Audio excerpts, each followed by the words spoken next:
Hello everybody, my name is G and we're here at Second Chance University, and today we're going to make history and I'm going to show you this demonstration on recovery. Let's get started. So first off, I already installed all my hoses, but I'm going to describe to you how I install them just so you get a clear understanding. So you're going to get your high side hose and plug it into the high side right here, your low side hose, and you're going to plug it into the low side right here. Then what you're going to do is you're going to get the refrigerant hose. You're going to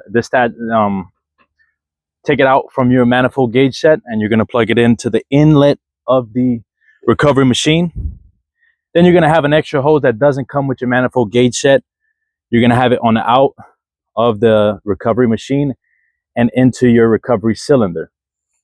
Right now, usually the way you want to do this is at the entry point before your inlet on the recovery machine, you want to have a filter dryer to clear out all the condensables from entering this recovery machine. This is just to keep it clean and to make it last longer and for it not to break down. So now you're also going to have a scale. So first off, what we're going to begin by doing is I'm going to explain the scale to you real quick and the cylinder. So this cylinder right here has a WC weight capacity of 26.1, right? And this TW right here, this is the tare weight, which is 16.2. So this tare weight is the actual weight of this can. This WC is how much refrigerant this can can hold. Now we have 410A right here and we have 410A inside of our condenser right here that we're going to recover.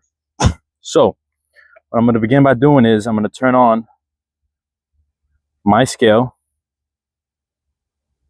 Okay. And I'm going to put my cylinder on top of the scale. Make sure you got it on a flat, stable surface so it's getting an accurate reading.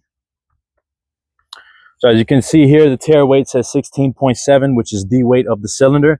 Now, I know the cylinder says 16.2 and this shows 16.7. The reason being is you got this hose that's attached to the cylinder right here so it can add a little weight. So don't get confused as to why your numbers aren't exactly the same on the cylinder and this meter right here.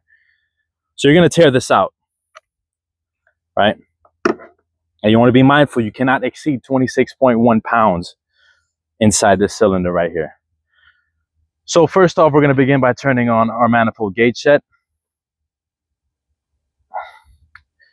Now, what I'm going to do is I'm going to open up the valves on my hoses and allow the refrigerant to travel from the condenser to my manifold gauge set. Now it's going to give me a reading. Now what I'm going to do is I'm going to open the high and low side on my manifold gauge set. You're going to open it up all the way.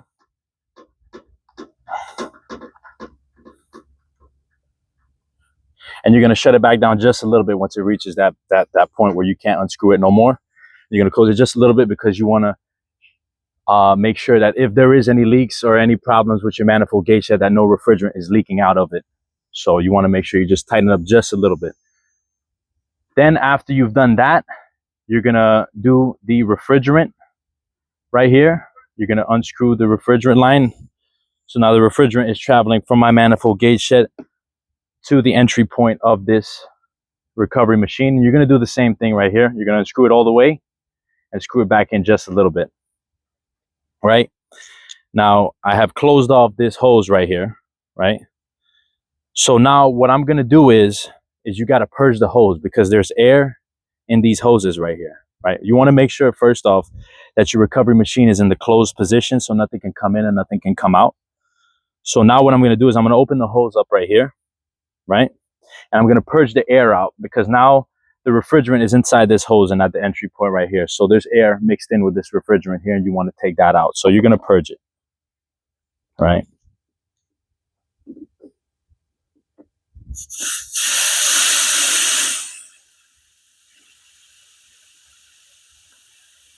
That's it. So now what I just did is I removed the air from this hose. Now it's just refrigerant, right? Now what I'm going to do is I'm going to open up my recovery machine and I'm going to put it into the recovery mode right here. So now this is open And so now the refrigerant has traveled from this hose inside this machine to now it's at this hose right here up to my recovery cylinder. Now, this is closed. Now, the reason I have it on the blue side is because when you're recovering liquid and vapor at the same time, you want to put it on the blue side of your recovery cylinder. If you're recovering just liquid, then you will put it on the high side, the red side of your recovery cylinder port, right? So I'm going to I'm going to make sure that this recovery cylinder is closed. I'm going to open up my hose and I'm going to purge the air out of this too. So now there's air in this hose, right? So now I got to purge this as well.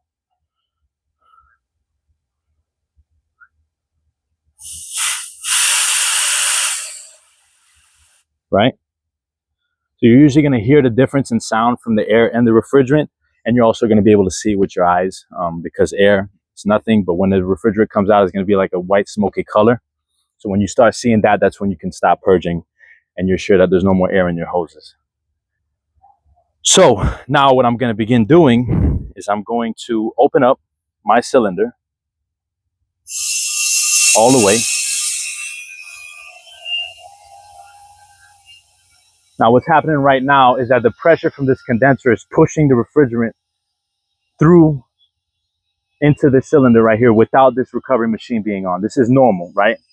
Now you always want to keep an eye on your metering device right here of your scale to ensure that you do not go over 26.1.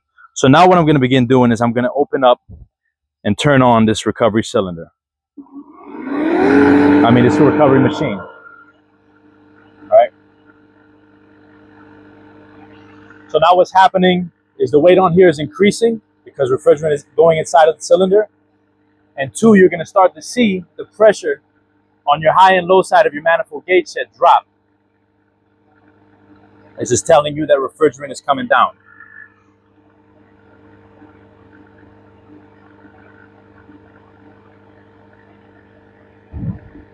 So now what you would do is when this machine stops, because it's going to automatically stop, when there's no more pressure left in this condenser and this machine stops, that means that there's no more refrigerant left inside this condenser unit. So what you're going to do is once it stops, you're going to let it sit for about 5 to 7 minutes. And you're going to wait because the pressure is most likely going to drop back up. It's going to go back up on top of this condenser, right? Because there's always left over. So you're not always going to get it all in the first shot. So that's why you let it settle. The pressure is going to raise back up. And so you start it a second time to ensure that you're clearing out all of that refrigerant from outside of this condenser. And you're putting it into this cylinder right here. So now we're at 2.5 pounds. So I'm going to just explain to you shortly right here.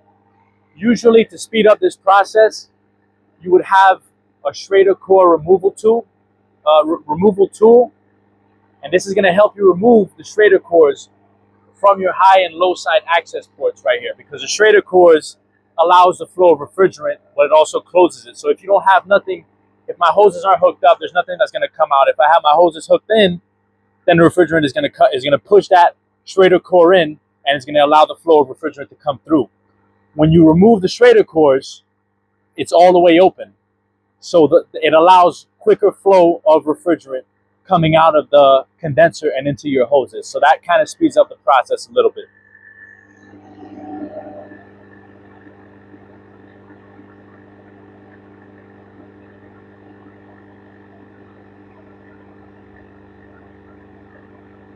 And so now,